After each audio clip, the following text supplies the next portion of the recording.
Assalamualaikum warahmatullahi wabarakatuh. Saya Lika Muthaharoh akan mempresentasikan laporan aktualisasi saya yang berjudul Peningkatan Hasil Belajar Siswa Kelas 10 IPA 3 pada mata pelajaran Ekonomi, KD Peran Pelaku Ekonomi dalam Sistem Ekonomi melalui model pembelajaran mind mapping di SMA Negeri 1 Gelagah. Adapun pembuatan laporan aktualisasi ini adalah untuk memenuhi persyaratan sebagai pegawai negeri sipil Pemprov Jawa Timur. Dalam presentasi kali ini saya akan mempresentasikan yang pertama tujuan aktualisasi, yang kedua kegiatan aktualisasi, ketiga perbandingan sebelum dan sesudah aktualisasi, dan yang keempat kesimpulan.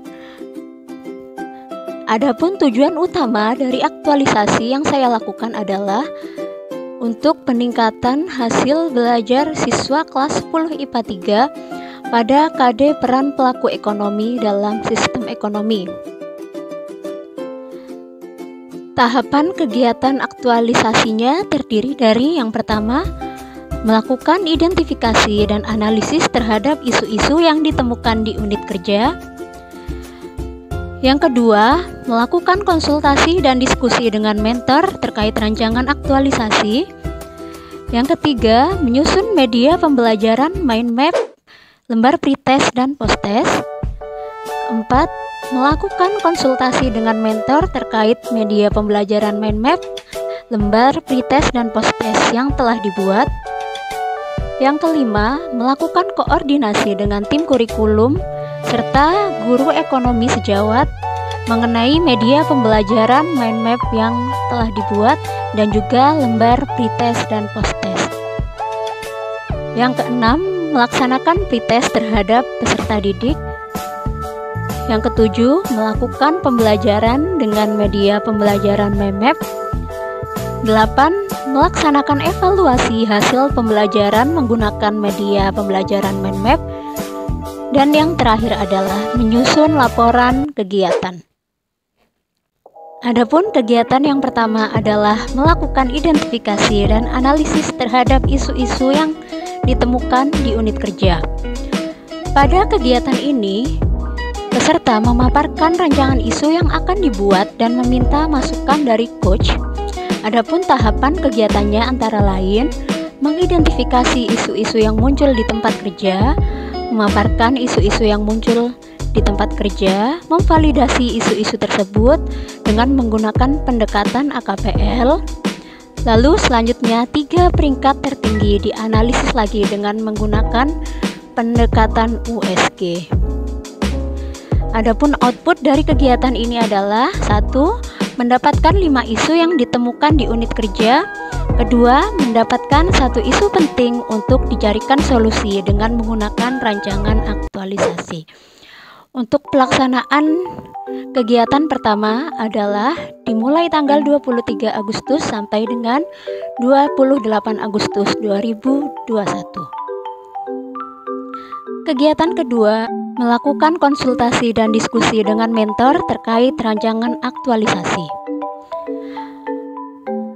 Adapun tahapan kegiatannya adalah yang pertama menghubungi mentor, memaparkan permasalahan dan gagasan pemecahan isu, memaparkan rancangan aktualisasi yang sudah direncanakan, dan meminta saran, masukan, dan persetujuan dari mentor mengenai gagasan yang diajukan. Adapun output dari kegiatan ini adalah mendapat persetujuan dari mentor untuk melaksanakan rancangan aktualisasi nilai-nilai dasar ASN yang telah dibuat. Waktu pelaksanaannya adalah tanggal 28 Agustus 2021. Kegiatan ketiga adalah menyusun media pembelajaran mind mapping, lembar pretest dan posttest. Tahapan kegiatannya terdiri dari yang pertama menyusun RPP KD Peran Pelaku Ekonomi dalam Sistem Ekonomi. Yang kedua, membuat rancangan media mind mapping. Yang ketiga, menyusun soal pretest dan posttest. Adapun output kegiatannya antara lain RPP KD peran pelaku ekonomi, rancangan media pembelajaran mind mapping, dan soal pretest dan posttest. Untuk waktu pelaksanaannya adalah dimulai tanggal 1 sampai dengan 6 September 2021. Kegiatan keempat yaitu melakukan konsultasi dengan mentor terkait media pembelajaran mind mapping, lembar pretest dan posttest yang telah dibuat. Tahapan kegiatannya antara lain memaparkan rancangan media mind mapping, soal pretest dan posttest yang telah dibuat, meminta saran, masukan, dan persetujuan dari mentor mengenai media mind mapping, soal pretest dan posttest yang telah dibuat. Adapun output kegiatannya adalah mendapat persetujuan terhadap rancangan media mind mapping, soal pretest dan posttest. Waktu pelaksanaannya adalah tanggal 6 September 2021. Selanjutnya, kegiatan 5. Melakukan koordinasi dengan tim kurikulum dan guru ekonomi sejawat mengenai media pembelajaran mind mapping yang telah dibuat dan lembar pretest dan posttest. Adapun tahapannya, yang pertama, mengagendakan waktu dan tempat untuk melakukan koordinasi. Yang kedua, memaparkan permasalahan yang ditemukan. Yang ketiga, meminta kritik, masukan, serta saran terkait strategi yang akan dilaksanakan pada saat aktualisasi. Output kegiatannya adalah mendapat persetujuan terhadap rancangan media mind mapping, soal pretest dan posttest dari tim kurikulum dan guru ekonomi sejawat. Adapun pelaksanaan kegiatannya adalah tanggal 11 September 2021. Selanjutnya, kegiatan 6. Melaksanakan pretest terhadap peserta didik.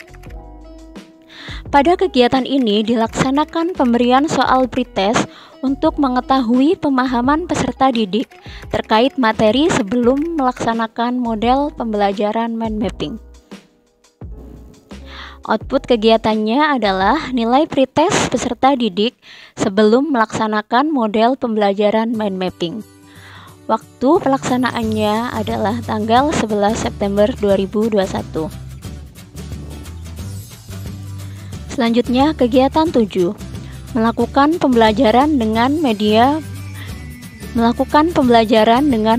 pembelajaran mind mapping.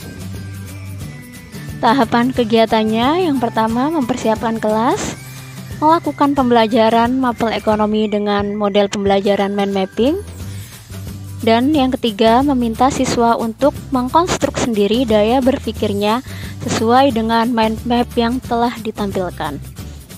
Output kegiatannya, kegiatan pembelajaran menjadi lebih menarik dan mengembangkan daya berpikir siswa.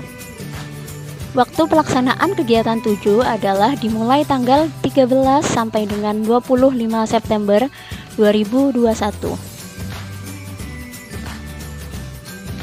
Kegiatan 8, melakukan evaluasi hasil pembelajaran menggunakan media pembelajaran mind mapping. Tahapan kegiatannya adalah memberikan soal posttest dan selanjutnya menganalisis hasil pembelajaran menggunakan model pembelajaran mind mapping.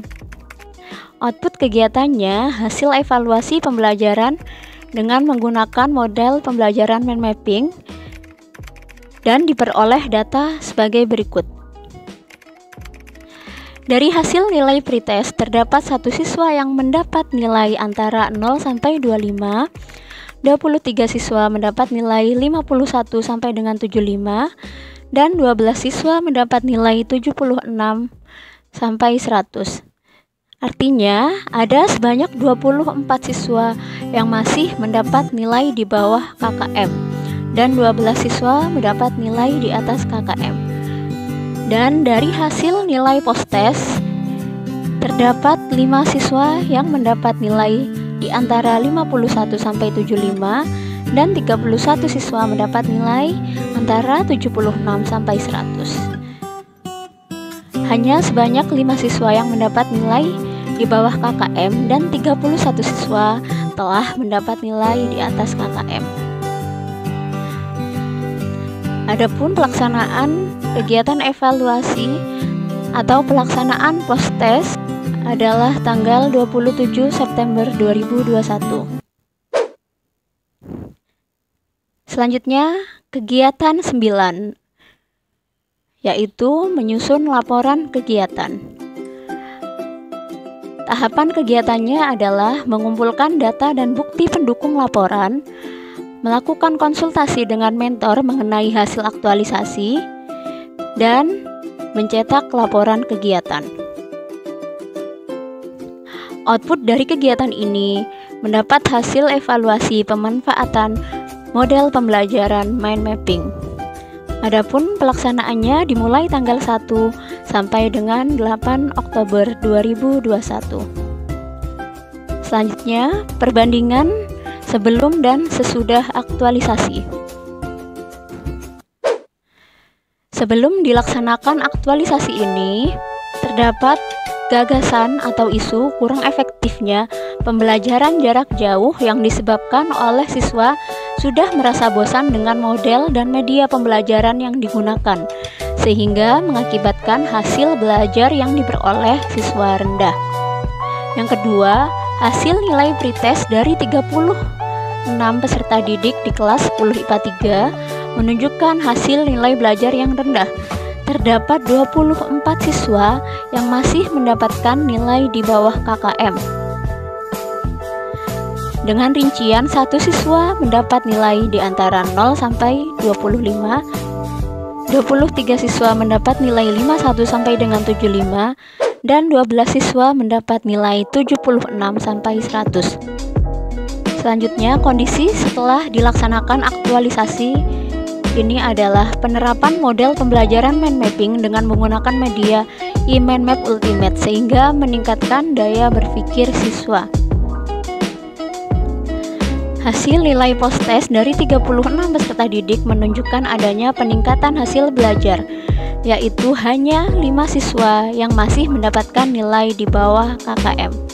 Sehingga dari refleksi kegiatan aktualisasi ini dapat disimpulkan dari nilai hasil pretest dan post-test nampak adanya peningkatan hasil belajar siswa dengan nilai rata-rata kelas sebesar 70,6 menjadi sebesar 84,7, yaitu terjadi kenaikan nilai rata-rata kelas sebesar 14 atau 19,8%.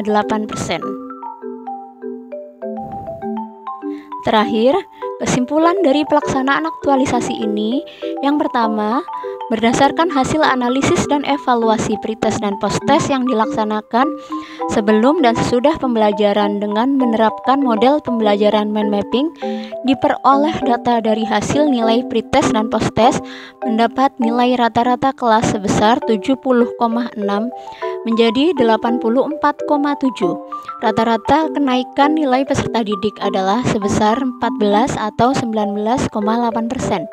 Berdasarkan data tersebut dapat disimpulkan terjadi peningkatan hasil belajar dengan penerapan model pembelajaran mind mapping. Yang kedua, kegiatan aktualisasi yang telah dilaksanakan memberikan hasil berupa tersedianya media pembelajaran mind mapping yang inovatif dan mengembangkan daya berpikir siswa, sehingga hasil belajar peserta didik pun ikut meningkat seiring lebih mudahnya peserta didik dalam memahami materi yang telah diberikan. Sekian tadi pemaparan laporan aktualisasi saya. Selanjutnya akan saya tampilkan testimoni dari peserta didik kelas 10 IPA 3 mengenai model pembelajaran mind mapping yang saya lakukan. Assalamualaikum warahmatullahi wabarakatuh. Perkenalkan, nama saya Rahmatul Aziza dari 10 IPA 3. Di sini saya ingin menyampaikan pendapat saya atas penggunaan metode mind mapping yang digunakan oleh Ibu Lika. Menurut saya, penggunaan mind mapping tersebut sangat membantu proses pembelajaran karena pembelajaran mind mapping itu langsung to the point atau pada intinya, sehingga memudahkan untuk mencerna pembelajaran dan ilmu materi yang disampaikan. Terima kasih. Wassalamualaikum warahmatullahi wabarakatuh. Assalamualaikum warahmatullahi wabarakatuh. Perkenalkan, nama saya Muhammad Farel Fikriansyah dari kelas 10 IPA 3. Menurut saya, media pembelajaran dari Bulika yang menggunakan teknologi sangat membantu dalam memudahkan pembelajaran siswa. Dan dengan konsep mind mapping yang inovatif dan kompleks, saya lebih mudah memahami poin-poin yang disampaikan dalam materi tersebut. Terima kasih. Terima kasih atas perhatian Bapak dan Ibu semua. Wassalamualaikum warahmatullahi wabarakatuh.